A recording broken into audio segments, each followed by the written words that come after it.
Merger and acquisition एक type का financial restructuring ही होता है जिसमें दो कंपनीज साथ में मिलके एक न्यू एंटिटी क्रिएट करती हैं जिसके थ्रू वो अपने ऑपरेशंस को रन करती हैं। मर्जर एंड एक्विजिशन के मेजरली 4 टाइप्स हो सकते हैं। पहला है हॉरिजॉन्टल मर्जर। हॉरिजॉन्टल मर्जर में क्या होता है कि दो कंपनीज हैं लेट्स से, और दोनों कंपनीज फार्मास्यूटिकल बिजनेसेस में है। उन दोनों ने या तो मिलके या फिर एक कंपनी ने दूसरी कंपनी को अक्वायर कर लिया, तो उसे हम कहेंगे कि हॉरिजॉन्टल मर्जर है, क्योंकि वो दोनों कंपनीज जो हैं सेम इंडस्ट्री में है। जैसे हम एग्जांपल देखते हैं वोडाफोन और आइडिया। वोडाफोन और आइडिया दोनों टेलीकॉम सर्विसेज में थी, तो उन दोनों ने मिलके अपने आप अपनी कंपनीज को मर्ज किया और अब वो साथ में मिलके ऑपरेशंस को रन कर रही हैं। सेकंड होता है वर्टिकल मर्जर। वर्टिकल मर्जर में क्या होता है कि जैसे मैं एक रॉ मटेरियल प्रोवाइडर हूँ और मेरे रॉ मटेरियल को एक कंपनी परचेज करती है और उससे वो फिनिश गुड्स क्रिएट करती है। तो मैंने क्या किया कि जो फिनिश गुड्स क्रिएट कर रही है जो कंपनी, मैंने उस कंपनी को ही अक्वायर कर लिया। तो अब रॉ मटेरियल भी मेरे हाथ में ही है और फिनिश गुड्स भी मेरे हाथ में ही है। तो अगर मैं देखूँ तो एक ऑपरेटिंग साइकिल जो होती है जिसमें रॉ मटेरियल होता है, फिनिश गुड्स होता है, और फिर सेल्स होती है, सेल्स से डेटर्स जनरेट होते हैं और उनसे हम कैश कलेक्ट करते हैं। तो वो सप्लाई जो ऑपरेटिंग साइकिल है, मैं अगर उनको अक्वायर कर लूँ, अगर मैं रॉ मटेरियल परचेज कर रही हूँ तो मैंने फिनिश गुड्स वाले को अक्वायर कर लिया, और अगर मैं फिनिश गुड्स मैन्युफैक्चर कर रही हूँ तो मैंने जो है डिस्ट्रीब्यूशन चैनल को अक्वायर कर लिया। उसको हम कहते हैं वर्टिकल मर्जर।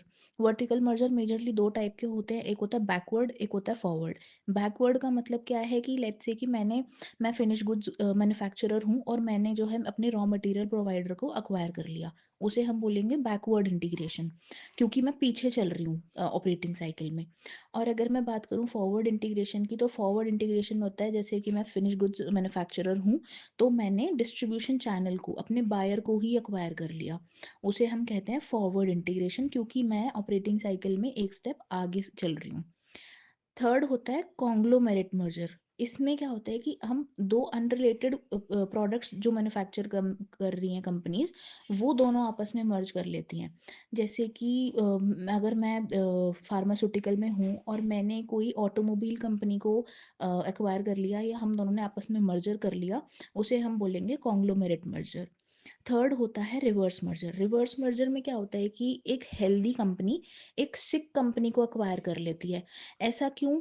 क्योंकि जैसे कि अगर मैं एक हेल्दी कंपनी हूँ, मेरे को 100 करोड़ का प्रॉफिट हो रहा है, और एक सिक कंपनी है, उनको 70 करोड़ का लॉस है।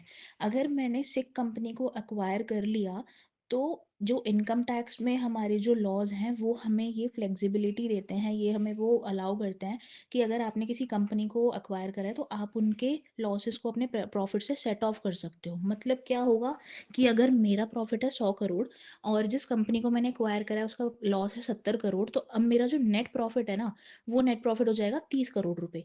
तो जहाँ पहले अकेले मेरे को टैक्स देना पड़ रहा था 100 करोड़ के ऊपर, अब वो टैक्स मुझे देना पड़ेगा 30 करोड़ के ऊपर। तो वो टैक्स सेविंग के लिए, टैक्स बेनिफिट लेने के लिए जो है कंपनीज रिवर्स मर्जर करती हैं।